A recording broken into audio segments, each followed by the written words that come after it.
Aujourd'hui, je vous retrouve au fond d'une forêt d'Allemagne de l'Est. Je vous emmène explorer un endroit oublié, un bunker secret du gouvernement de l'ancienne RDA. Ça a été compliqué de le localiser et maintenant je suis super content de vous partager cet endroit. On y va tout de suite.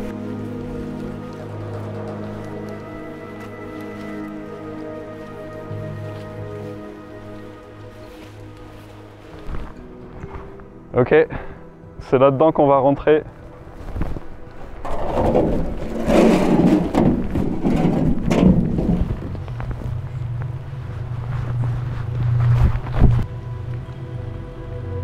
C'est bien juste quand il pleut, comme ça on va pouvoir aller s'abriter un peu là-dedans.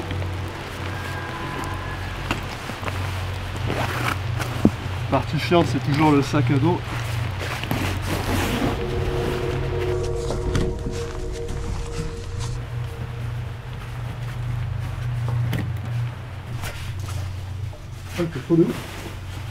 Ouais, la température est pas mal là-dedans.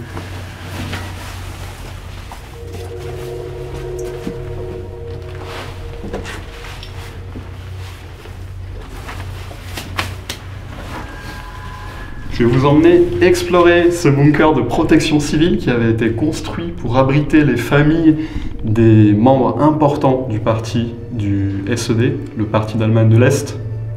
Je vais vous expliquer quelques petits trucs historiques et puis surtout on va faire des photos. J'adore ce genre de bunker, il y a vraiment beaucoup de possibilités pour jouer avec la lumière, pour faire des trucs vraiment sympas. C'est parti! Après la Seconde Guerre mondiale, l'Allemagne se retrouve divisée en deux. Du côté Est, où on se trouve actuellement, sous l'occupation soviétique, c'est un parti marxiste-léniniste qui gouverne, le SED. À la fin des années 50, pour assurer davantage de sécurité aux dirigeants du parti, la décision est prise de construire une zone résidentielle sécurisée et surveillée à l'écart de Berlin dans une épaisse forêt. Bien plus qu'un simple lotissement, c'est une véritable petite ville qui s'établit avec tous les services et commodités pour que les familles puissent vivre confortablement. Et donc, guerre froide oblige, et de toute façon c'est quelque chose qui se fait pour les gouvernements, des bunkers sont évidemment construits bien cachés dans les bois. Celui qu'on va explorer n'est pas le plus perfectionné, mais il pouvait abriter jusqu'à 400 personnes en cas d'attaque aérienne. Vous allez voir qu'il y a de la place. On est entré par une issue de secours et logiquement on devrait trouver une sortie régulière plus loin. Parce que cette échelle me paraît un peu limite pour des civils. Le couloir dans lequel on évolue est bordé par 8 compartiments destinés à accueillir les occupants. Il y a un second couloir similaire dans le bunker, et on peut se douter qu'il y avait des bancs, voire des lits superposés.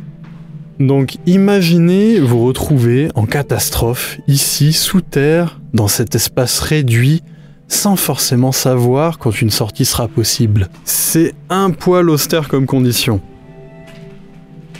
Évidemment, avec de l'éclairage et un entretien fait régulièrement, le bunker doit être légèrement moins sordide, mais on reste quand même dans des tunnels en béton préfabriqués, ça donne pas envie d'y rester longtemps.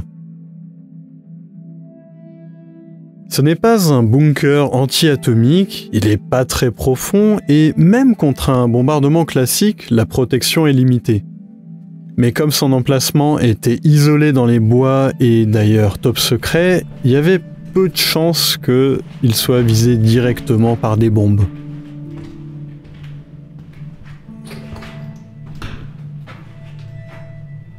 Alors ce bunker pouvait être autonome jusqu'à 1 semaine, mais pour activer les filtres à air et ne serait-ce que l'éclairage, eh bien il faut de l'électricité. Pour alimenter un bunker, on ne peut pas faire confiance seulement à une source d'énergie externe. Alors on trouve donc 2 générateurs diesel au bout du couloir, un petit peu isolés de la zone qui accueillait le public. Si le reste du bunker a été relativement vidé, les machines sont toujours présentes. Il y a 2 salles jumelles essentielles à l'usage du bunker. Au fond de chacune, on trouve une autre issue de secours destinée à évacuer les gaz d'échappement des moteurs dans le fonctionnement normal du bunker.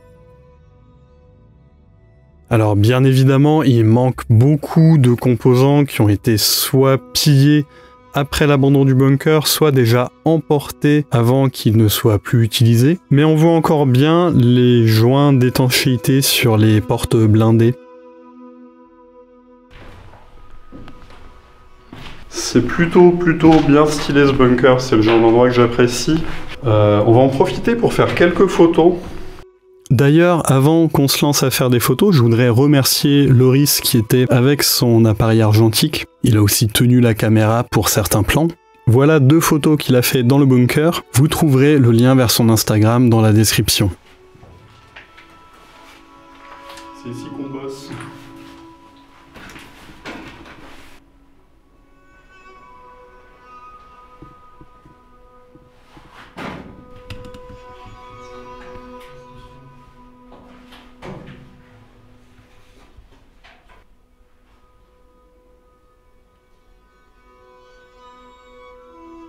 Bon, j'avoue, l'odeur, c'est pas la meilleure odeur de l'univers, donc on va faire assez vite, je pense. Pour faire de la photo sous terre, il faut forcément apporter de l'éclairage, et personnellement, je travaille beaucoup au flash.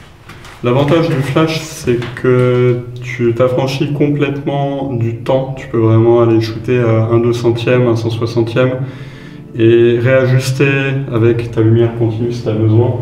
Donc là, tu vois...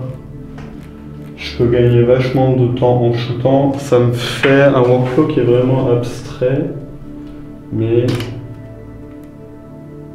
ça me permet d'avoir directement un résultat et de ne pas faire des pauses de 30 secondes. Et là, je peux aller ajuster la puissance.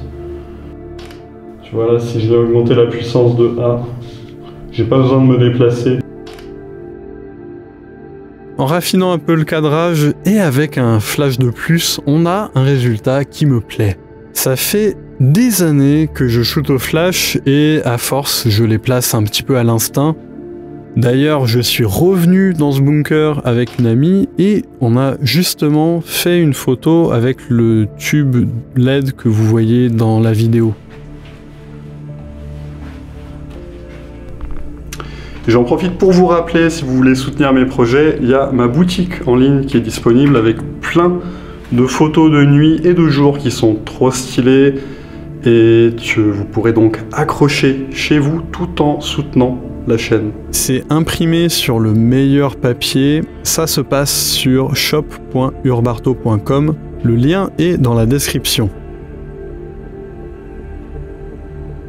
On est arrivé au bout du bunker, juste derrière moi, il y a un escalier, juste en face de moi, il y a un autre escalier.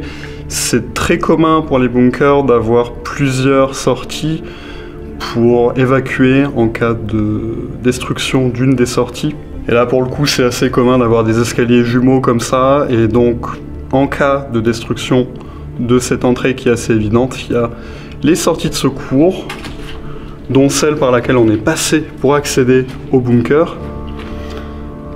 Cette énorme plaque de métal est surtout là pour cacher les escaliers. Elle suffit vraiment pas pour fermer le bunker hermétiquement. Pour ça, il y a les portes blindées, comme on en a croisé tout au long de l'exploration. Retrouver l'air libre, c'est toujours cool. Pour continuer l'aventure en Allemagne de l'Est, j'ai 2 vidéos à vous proposer. Une où on va explorer un bunker et un restaurant bowling, et une autre où on dort carrément dans une base soviétique. Celle-ci est un peu plus longue. À vous de décider, je vous retrouve tout de suite et je vous dis à très bientôt. Merci encore une fois d'avoir suivi cette vidéo. Ciao!